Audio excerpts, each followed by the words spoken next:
Howdy,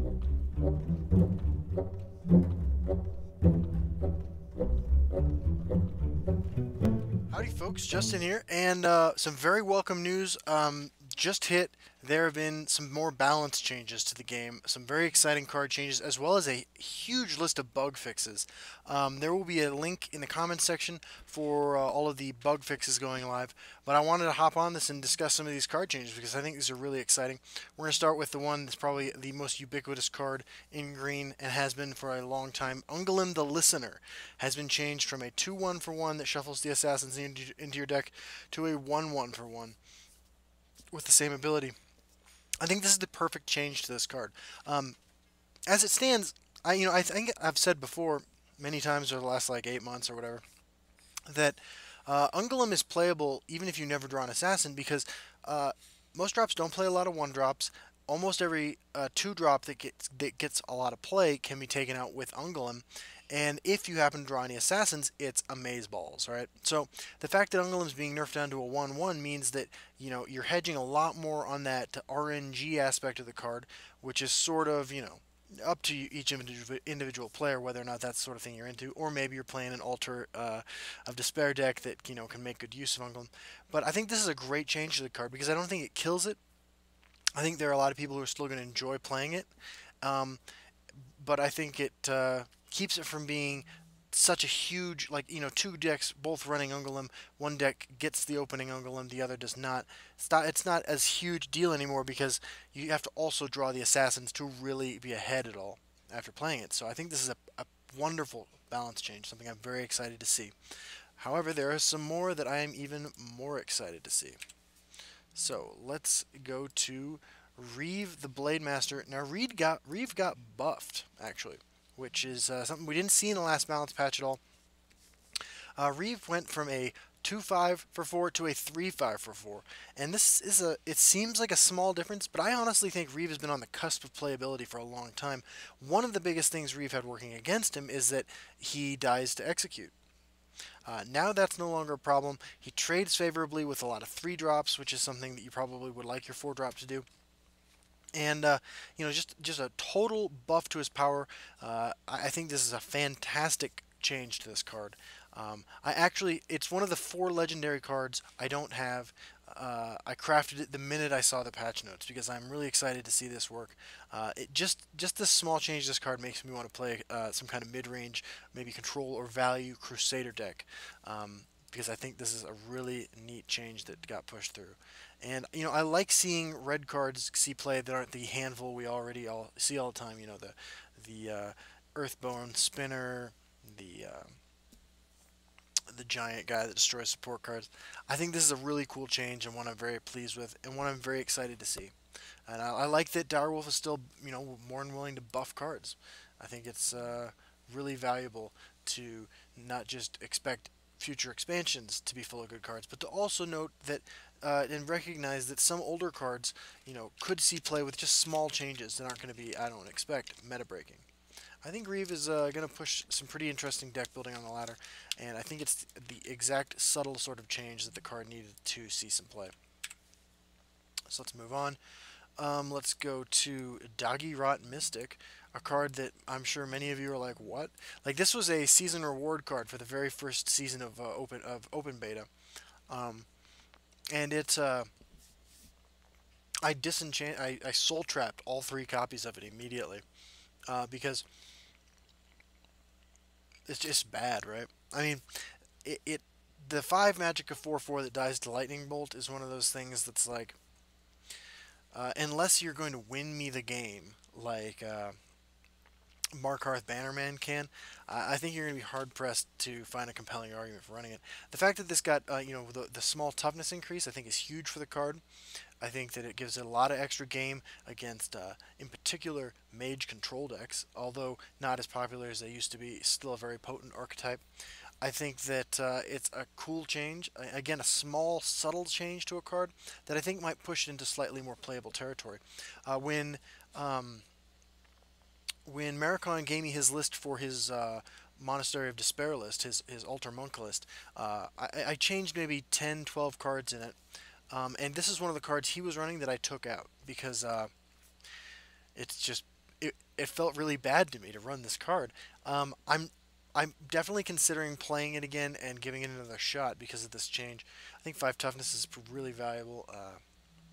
As far as cards that it trades more favorably into in standard right now, I mean, there is, of course, the fact that you're no longer going to be losing it to a trade with a young mammoth, which is definitely a feels bad situation when you're investing 5 magic into a card that, you hopefully have built your deck around, or at least is going to be greatly enhanced by running this card. To have that lose to a very commonly played 3 drop is definitely not fun. So I think this change is great. I totally support this change, and I'm very excited to see, like I said, with the Reeve, cards being buffed. So, all right, let's take a look now at Shrieking Harpy. This is, I would venture to say, the second most played blue card, perhaps, second only to Lightning Bolt. Although with Lightning Bolt, Shrieking Harpy, and Daggerfall Mage are probably all played equally or very close to one another. Shrieking Harpy is everywhere. There is no control deck, mid-range deck, value deck, action deck, aggro deck that runs blue that isn't going to want to run Shrieking Harpy because it's an incredible card to trigger Prophecy, and it's one of the Prophecy cards that is also just good on curve, if you just need a body, and also a reasonable play at any point in the game almost. The very definition of tempo, stopping your opponent's creature from doing something, whether that's a creature with Drain, a creature that would trade unfavorably, or just keeping your opponent off lethal. Shrieking Harpy is a great card, and it's been everywhere. Um, to be totally honest with you, I really like the effect. I like the shackle mechanic, and I'm glad it's around. However, and I'm glad Shrieking Harpy got hit with a nerf because it is, it's everywhere. You would never not play it in a blue deck, right? The thing is I think you still probably would always play Shrieking Harpy in a blue deck. Now it trades to New Ungolem, maybe. I don't think that there's anything wrong with this change at all. And again, it fits with the sort of subtle changes that Direwolf has pushed in almost every single update. The Nakreen, the Dragon Priest Legendary, the blue card, being the only card I've ever seen Direwolf just sort of destroy with a nerf. But, yeah, I expect to see exactly as many Shrieking Harpies as I saw before. Although, a couple of the other changes that I'm going to show you have weakened the Sorcerer deck in general, as well as the Battle Mage deck in general. I don't think those decks are not good anymore. I think they've just been brought down from their place at the very top of the meta to a slightly more reasonable position. But the hit to Shrieking Harpy, it is what it is. It makes Shrieking Harpy vulnerable to Murkwater Witch. It's probably the most the situation that's going to come up most often as far as trades that you are going to be able to make now that you weren't going to be able to make before. I'm glad the card got affected in some way. I don't really think that the card needs to get removed or anything like that. I mean, I'd love to see more shackle effects, actually, but I think that there's a danger in printing too many of them. Not because of the shackle lore, the guy that does 3 damage to anything whenever you shackle it, but because a deck filled with like a critical mass of shackle effects is just going to be incredibly obnoxious and unfun to play against. And I think that as we get closer and closer to leaving beta, launching on mobile, and going wide to the general public with the game, you want to make sure the game is fun to play. Shrieking Harpy kind of runs the risk, as do all the shackle effects, although Shrieking Harpy is the only one that sees a ton of play. Shrieking Harpy is sort of unfun in a lot of situations, but I think it's small enough and weak enough in general most of the time, as long as the decks that accompany it aren't overpowered, that it's okay where it's at. I think this change is welcome. I expected to see something happen to Shrieking Harpy.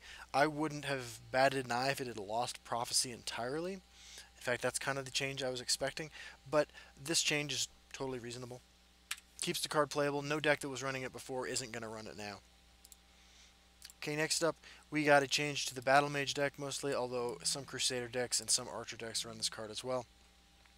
And I guess if you live life on the edge, maybe you throw it in your Warrior Orc deck. Gladiator Arena. This is another card I feel like is... so in Magic, there's this card, Sulfuric Vortex, that does almost the exact same thing. The difference in Magic being it's probably, arguably, maybe a little easier to remove for the same cost, too. That card's unfun, and that effect hasn't been printed in Magic for 18, 20 years, 18 years maybe, since Sulfuric Vortex was printed. There hasn't been another effect really like it. And that's because these sorts of mechanics, while not bad in a vacuum, in practice make some types of decks incapable of winning, as well as providing a certain inevitability to a deck that runs out of gas.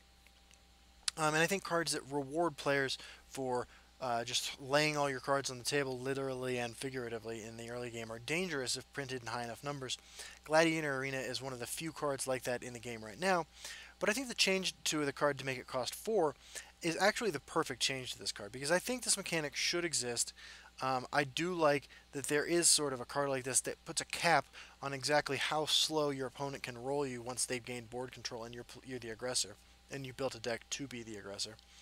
Um, and in a game like Legends 2 with the prophecy system, I can't tell you how many times I've seen people killed by their own gladiators arena because your opponent's prophecies put them ahead. But I think that this change is totally reasonable.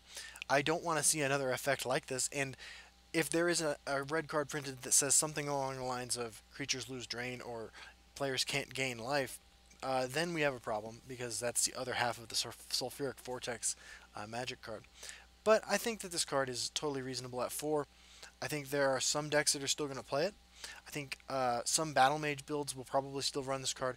I don't think you're going to see it in Crusader that much anymore. Crusader has a lot of better things to be doing at 4 Magicka. Um, I think that it's a totally reasonable, responsible change.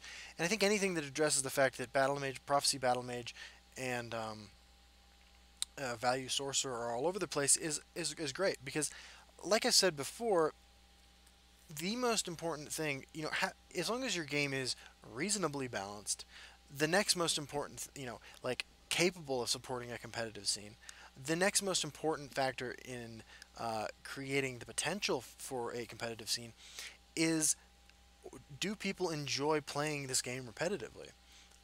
When there is a deck or a couple of decks that are just clearly better than the other decks, you run the risk of alienating your crowd.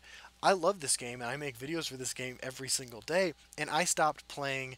I stopped playing on the ladder last week because I faced like 9 sorcerers out of 12 games. I was just not into what was happening, and I didn't want to do it until there was a balance patch because I sort of suspected that one had to be coming sooner rather than later. Um, we get to these points with Legends, and we have several times now, where the meta appears to be getting solved. There's a dominant deck that comes out, and Direwolf has done a great job of reeling in that deck's power a little bit, and we have like a month at least of a very diverse meta before something dominant positions itself on top again. The hits to Battle Mage aggro and Value Sorcerer are exactly the sort of thing that I really love about what Direwolf does with this game. And a big change from last patch, balance patch, which is, in my opinion, the most like tone deaf of the balance patches that Direwolf has done. I don't think the changes were bad for the game. I don't think the changes were irresponsible or even. I don't think they were bad really in any way, except that they didn't address the actual real life issues that people were having while playing at the time. Um, it felt to me like set up for an expansion or something like that, or addressing some deck that the playtesters in-house had discovered that maybe the wider meta hadn't. But I think this change is great. Got a couple more here. We have Dark Rift. Dark Rift is a fairly obnoxious card at times. Um, you know, Making this no longer a 2-drop means that decks like Battle Mage, Merrick slash Supreme Atromancer Battle Mage need more 2-drops, or they're going to have to kind of change their game plan. I know it's a lot to say for just one card out of a deck of 50 cards, but you ask yourself how many times playing against that Battle Mage deck, and this card of course appears in all the Battle Mage decks, but ask yourself how many times playing against that Battle Mage deck has my opponent played nothing turn 1, turn 2 played Dark Rift. As you develop your board or get started, if you're playing another control deck or something, any deck basically not running Ice Storm, and so you're terrified of hitting turn 9. And Dark Rift gives them a certain inevitability, a certain incredible advantage, and removing one of the things that deck can be doing on turn 2 is, I think, again, fitting in line with a lot of the balance patches that Direwolf has done, a subtle strike against the efficacy of that deck, which I think is going to go a long ways. I think people are still going to play the exact same Merrick Supreme Atromancer list. I just think it got slightly worse, which is fine because I think that it's one of the best decks in the game. And Supreme Atromancer as a win condition sort of invalidates a couple of different strategies of control, forcing decks to rely on um, subpar answers. It's not a very cleanly answered card. That deck does a wonderful job of killing you with it. But I think this is just enough of a hit to that deck because that deck isn't as oppressive, in my opinion, as Prophecy Battle Mage and Value Sorcerer. Just enough of a hit that it doesn't immediately become the go-to deck that everyone is playing. So I think this change is wonderful. Totally reasonable. You're still spending 3 Magicka for 5 damage on a Storm Atronach, which is a 7/5 with Ward. Like, it's still a great investment. It's a long-term investment. I like the change. I'm happy about it. I think it'll still see play in uh, some decks, but not in others. Finally, we have the card that I've had the least fun playing against in recent weeks. Blackroom Necromancer has changed to a 6-drop from a 5-drop. I've made some comments on this in the past. I'll briefly reiterate them. I do not like this mechanic. I know that Direwolf really does because they have made small change. I mean, these cards, this cycle of cards, Triumphant Jarl, Soulrest Marshal, Blackworm Necromancer, Golden Saint, and Royal Sage, have had more balance changes since I started playing in May than any other cycle of cards by a million miles. Um, I do not like this cycle of cards in general. I don't feel like they are ever actually used for their intended purpose, which is to keep your opponent from just uh, never breaking your runes until they have established a real chokehold prison kind of lock on you. If your opponent's playing the reactive deck at that time, but uh, because they're always played on curve, right? Like you remove the young mammoth next turn, they ring out Necromancer and bring back the young mammoth. It's turn 6. Your opponent plays Soulrest Marshal or Triumphant Jarl. They're not used as the comeback mechanism for an aggro deck falling behind. They are used on curve to greatly reward the player who has a small amount of initiative. That said, any nerf to these cards is welcome in my opinion, since removing them from the game is not an option. And I do appreciate the idea behind them. I mean, certainly it is not fun to, there's a huge risk with the prophecy system that eventually a control deck could be built that made it impossible for a deck to come back and then proceeded to take forever to win the game. That's sort of where we were actually in October with the original Control Mage list. That said, I think that, or pre Histgrove, whenever that was. I think that this change is great. It's not going to be immediately bringing back that young mammoth that you just lightning bolted. Um, I think it's still an incredibly unfun card, but I do like the idea of graveyard or discard pile mechanics. I think that the Camel that was recently released is a wonderful example of ways that Legends can do things that Hearthstone, for instance, absolutely cannot do. And I think that Blackworm Necromancer could be an integral part of that sort of strategy, or cards like it. So I'm glad that reanimate effects exist, and I look forward to the development of more. Yeah, but again, this is part of the value sorcerer deck. It's the very definition of value. I'm glad to see this change made, and I don't think it's a shoe-in anymore in that deck. I feel like I have seen many of the Blackworm Necromancer in more aggressive leaning scout decks. I think that deck will no longer run Blackworm Necromancer. I think that deck may, if they're looking for a 6-drop, run Night Shadow instead, slow down a little bit, which I'm all for because I like grindy, slow games. But I understand that's not for everybody. But Blackroom Necromancer, I think, no longer has an assured spot in that sorcerer list anymore. I took it out of my Warrior Orc list, replaced it with Blood Dragon, and I've been very satisfied with the results. That is a classic aggro deck in a lot of ways. But it's on the slower end of aggro for this game, given the existence of Crusader aggro and the existence of really aggressive archer builds, and definitely Prophecy Battle Mage. So this is another change I'm really happy to see. I'll leave the comment in the description or comment for the video where I talk about, or I link to all the changes that are being made. There's a whole bunch of cool bug fixes that I'm really excited to see, and even some art changes from what I understand. But yeah, I'm really excited to see this patch. This patch has, I mean, just like Chaos Arena really pumped me up and jazzed me up for playing the game again after I'd taken several days off because of my frustration with the ladder. I'm really excited to see this balance patch hit. I don't know when exactly it's going live. The patch notes were just released minutes ago. I happen to be home. Sanders not here right now, so this was the perfect opportunity for me. What was I doing? I was listening to music. I was listening to um, I was listening to the Stars, this Canadian alt pop group or whatever, if you want to call it, and I was reading the latest volume of Descender by Jeff Lemire, a indie comic book series that I really like because I'm a child at heart. But so this is the perfect opportunity for me to talk about this. So anyway, that's it. That's all I got to say. I hope you're as excited as I am about these balance patches. I'd love to know what you think about all of them, or maybe if there's other cards you wanted to see changed that didn't get changed. Let me know in the comments. We'll talk about it. I love reading those remarks, and I'll respond. So see you on the ladder, which I'm now gonna actually get on because well, as soon as the balance patch hits.